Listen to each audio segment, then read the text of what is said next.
حضور غریب نواز رحمۃ اللہ علیہ جب تشریف لائے تو آپ ابھی سن چکے ہیں کہ آپ کا قیام جو تھا وہ انا ساگر کے کنارے ایک درخت کے نیچے تھا. اچھا. آپ کو غلط فہمی کی بنیاد پر لوگوں نے ستایا، حتیٰ کہ بادشاہ وقت بھی آپ کا مخالف ہوا، اس نے جادو کروایا، بہت کچھ کروایا. آگ میں ہاتھ ڈالو گے جل جاؤ گے. لیکن سرکار غریب نواز چونکہ حق پر تھے، سچائی پر تھے، اخلاق کردار سب تھا، لوگ آپ کے گرد جمع ہوتے تھے اس وقت بھی. تو آخر میں یہ ہوا کہ بادشاہ وقت نے ایک شخص کو سلطنت کا لالچ دے کر حضرت غریب نواز کے قتل پر اکسایا کہ اس فقیر کو قتل کر دو، معاملہ ختم ہو جائے گا. تو خدا دا وعدہ ہے ساری جان چھاڑ دیو. کچھ جی 4 دی زندگی بچی ہے نہ اسی تانوں بڑا کہ تھوڑا بدماما دے دے کہ تھوڑی جان کاٹ چھڑی ہے. اب حضور غریب نواز رحمۃ اللہ علیہ جو ہے وہ لوگوں کے سامنے نصیحت کر رہے تھے، لوگ بیٹھے ہوئے تھے، آپ نصیحت فرما رہے تھے. زہر میں خنجر بجھا کر کے ایک شخص جو ہے اپنے کمر میں خنجر باندھ کر پہنچنے کے بعد غریب نواز کی نصیحتیں لوگ سن کر متاثر ہوتے تھے اور پھر وہ آتے بھی تھے اور جاتے بھی تھے. جب لوگ اٹھ کر چلے گئے، بہت دیر گزری تو حضور غریب نواز کے پاس چند ایک لوگ بچے. تو حضور غریب نواز نے مسکرا کر کے لوگوں سے کہا بھائی جو جس کام سے آیا تھا سب کا کام تو پورا ہو گیا، سب کے کام مکمل ہو گئے، چلو. اور وہ شخص جو کمر میں خنجر باندھ کر لایا تھا آپ نے اس سے فرمایا بھائی سب کا کام ہو گیا ہے، جو جس کام سے آیا تھا تم بھی اپنا کام کر لو. اس نے کہا کہ مہاراج ہم تو آپ کی گفتگو اور آپ کی باتیں سننے کے لیے آئے تھے. تو فرمایا کہ جو کسی کا آواز یا کسی کی تقریر سننے کے لیے آتا ہے تو کیا وہ کمر میں خنجر زہر میں بجھا کر کے لاتا ہے؟ تو اس وقت اس کو احساس ہوا کہ یہ تو پیر ایسا روشن ضمیر ہے اور اللہ نے اس کو ایسی نظر دی ہے کہ جو صرف لباس کو ہی نہیں دیکھتا بلکہ لباس کے نیچے کمر میں بندھے ہوئے خنجر کو بھی دیکھتا ہے اللہ کی عطا سے. تو کہانی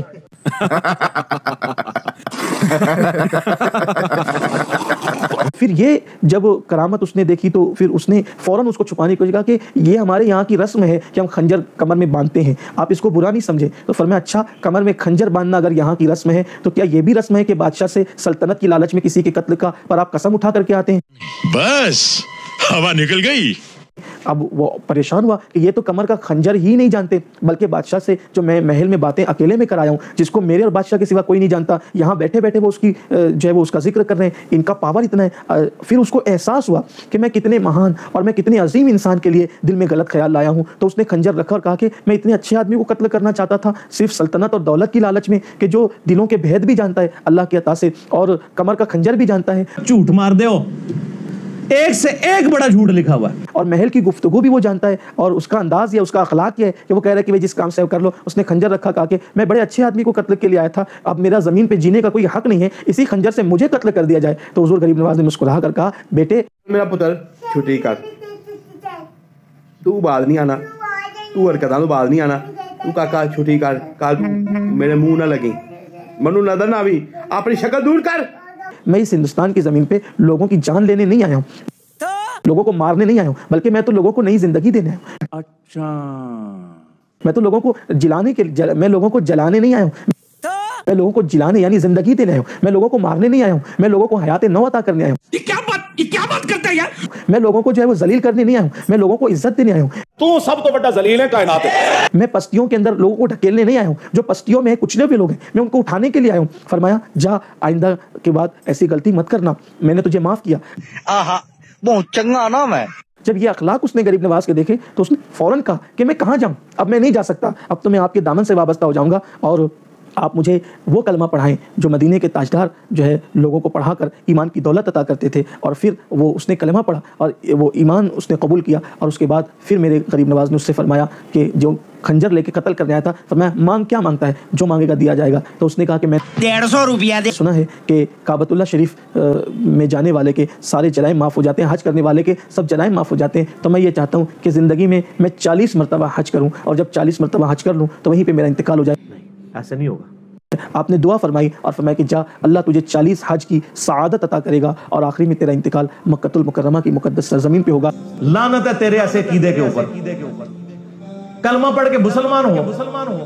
اور ایسا ہی ہوا. اب آپ مجھے بتائیں مانگنے والا کتنا ہوشیار تھا. اس نے 40 حج مانگے تو صرف 40 حج ہی نہیں مانگے کیونکہ حج روز روز تھوڑی ہوتا ہے، حج تو سال میں ایک مرتبہ ذی الحجہ کی 9 تاریخ کو ہوتا ہے. اس کا مطلب 40 حج مانگ کر اس نے اپنی زندگی کے 40 سال کی ضمانت بھی لے لی کہ وہ مزید 40 سال تک حیات بھی رہے گا. آپ اندازہ فرمائیں یہ غریب نواز کے دینے کا انداز ہے. اپنی شکل دور کر.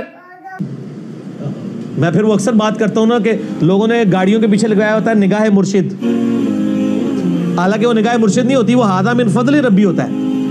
اور جن پیروں کو یہ نذرانے دے رہے ہوتے ہیں ان کا بھی کام ہے نا کہ وہ اپنی گاڑی کے پیچھے لگوائیں کہ مریدین کے نذرانوں کی برکت سے، اور وہ سچ بھی ہوگا.